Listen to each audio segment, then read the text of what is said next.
1.6 Modeling with equations. Guidelines for modeling with equations. You need to identify the variables, express all unknown quantities in terms of the variable, set up the model, and solve the equation and check your answer. Our first question. A rectangular building lot is 8 feet longer than it is wide and has an area of, and let's go ahead and change that down to 2,900 square feet. And we want to find the dimensions of the lot. So let's start by drawing a picture.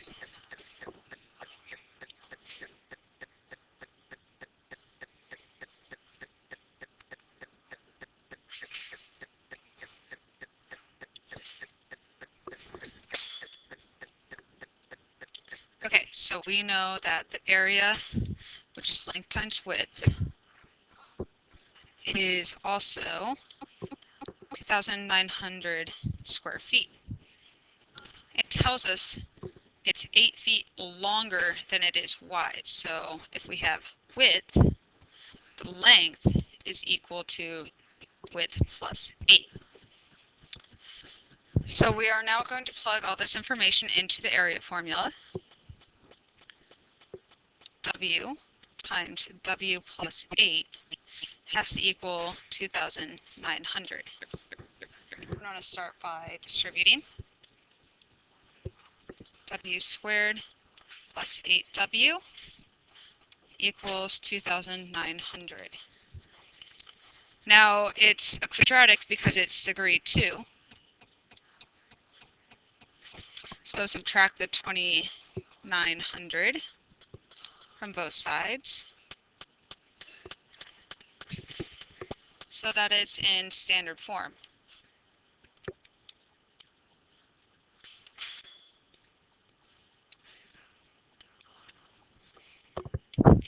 Now that we're in standard form, we factor.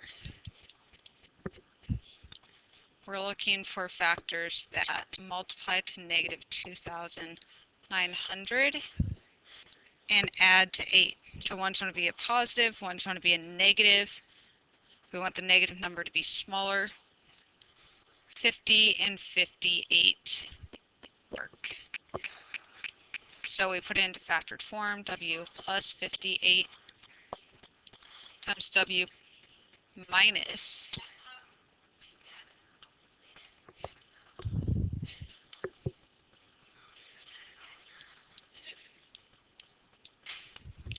Now we know from earlier, when it's in factored form, set each factor equal to 0 and solve. So W can equal negative 58 or W will equal 50. Well, width cannot be negative. You can't have a negative side length, so that's out. So W, the width of the lot, is 50. Let's go back, make sure we satisfy the answer. We want the dimensions of the box. If the width is 50, then the length must be 58. So it is 50 by 58.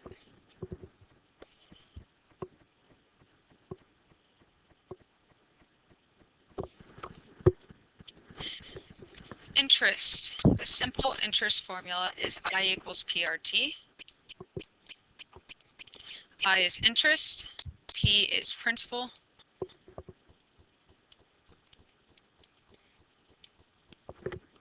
R is the rate, and T is the time. Okay, if $10,000 is invested at 10% annual interest compounded semi-annually, what is the balance after 1 year? So we have to use the simple interest. So if it's compounded semi-annually, that means it's compounded every 6 months.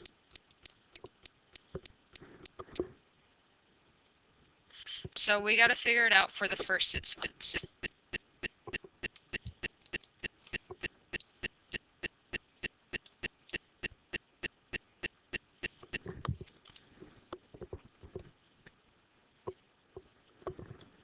So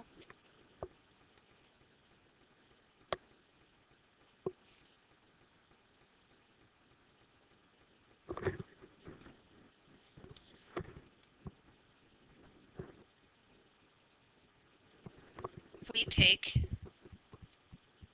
our interest and figure it out. Interest equals our principal, which is 10,000, times the rate, which is 10%, so we put it as a decimal. And we've already known that it's going to be half a year, so 0.5.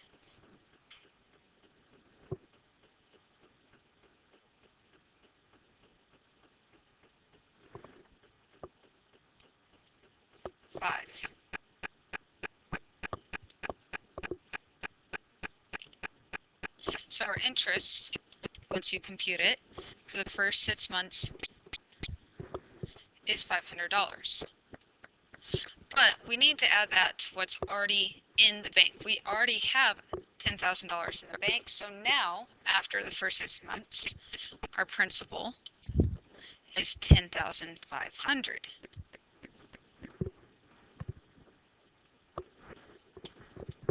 To figure out how much money we have after the second 6 months,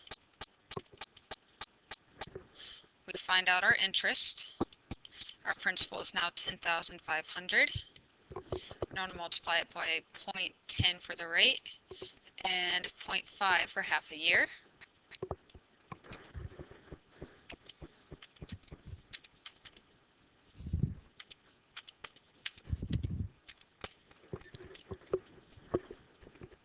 And that is, now that's 525.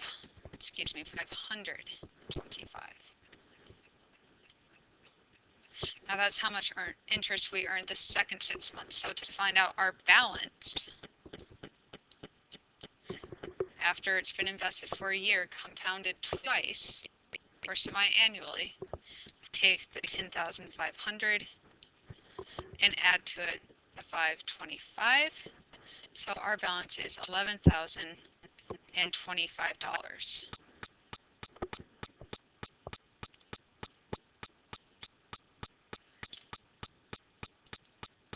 Okay, we have a 40-foot flagpole, and the sun is casting a shadow, and its shadow, here's our sun,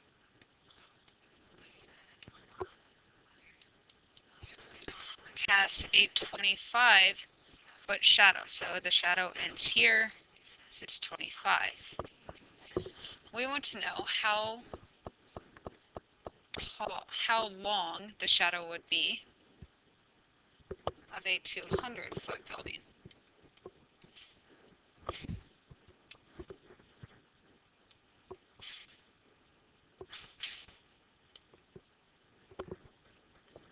Well, the flagpole to the ground makes a right angle, and so does the building with the ground. So we're going to make these triangles by connecting the two. And we're going to use properties of similar triangles. So we know the vertical side will be proportional to each other, and so will the horizontal.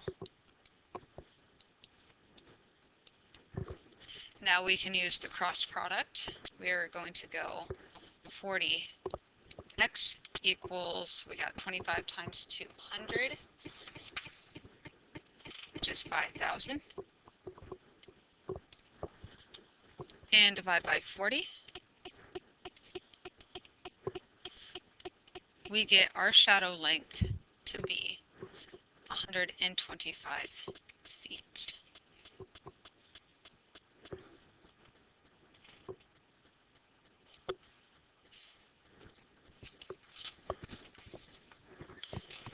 For distance formulas, we know that distance equals rate times time. On a 400-mile car trip, car X travels half the distance at 40 miles an hour, and the other half at 50 miles per hour. What was the average speed of car X? So we know we're going 400 miles for the trip. We're talking first about half the distance. So half of 400 is 200. And we are traveling at a rate of 40 miles per hour. So we have the distance and we have the rate. We need to figure out time. And time is distance over rate. So we take our distance, 200, divide it by 40 because this is miles per hour. The miles will cancel, and 200 divided by 40 is 5, and we have hours. So the first half took 5 hours.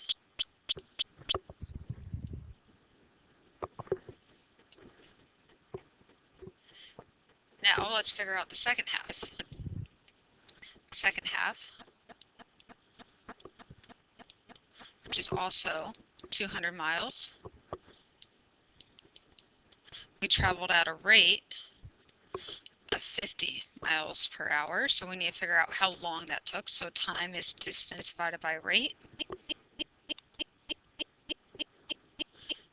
So our time is 200 miles divided by 50 miles per hour. Miles cancel. 200 divided by 50 is 4 hours.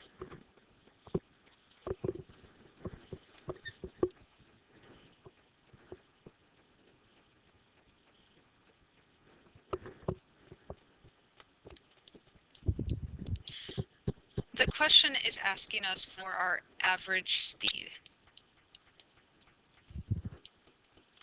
which is our rate. Using the distance formula, we rearrange it so rate is equal to distance divided by time. Well, we know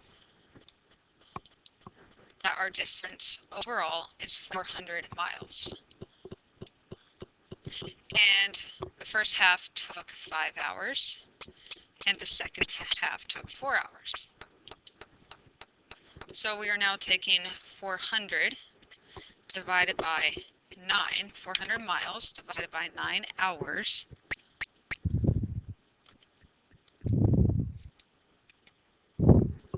And we get 44.4 repeated miles per hour. So we have now found our average speed.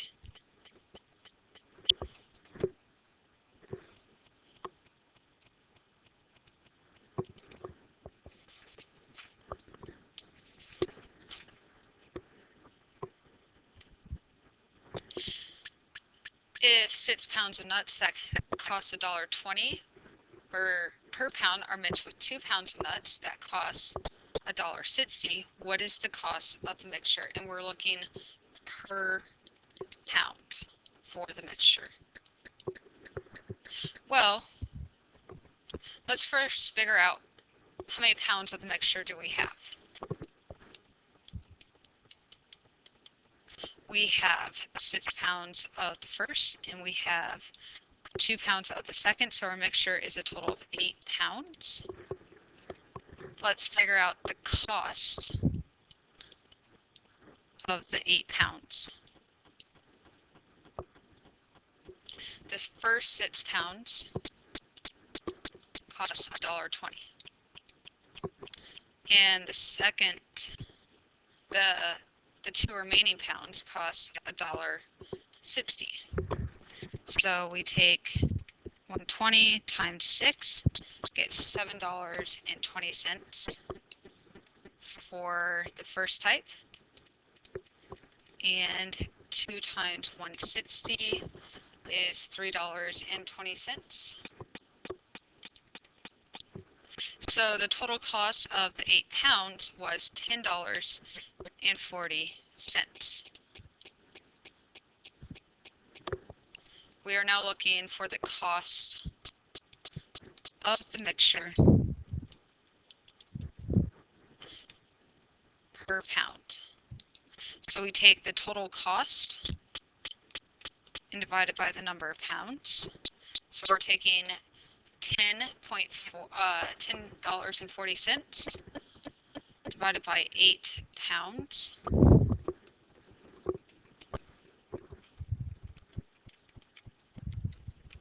And we get $1.30 per